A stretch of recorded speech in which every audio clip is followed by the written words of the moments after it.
तुलितबलधामं स्वर्णशैलाभदेहं दनुजवनकुशामं ज्ञानिनामग्रगण्यं सकलगुणनिधानं वानराणामधीशं रघुपतिप्रियभक्तं वातजातं नमामि। पुष्पदीकृतवाराशिं वशकीकृतराक्षसं रामायणमहामालारत्नं वन्दे अनिलात्मजम्।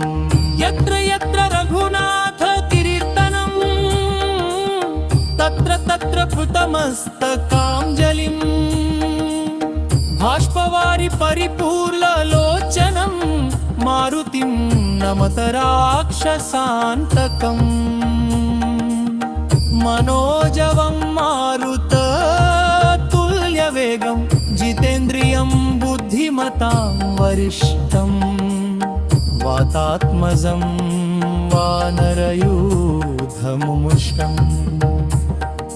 जय रामदूतं शिरसा नमामि।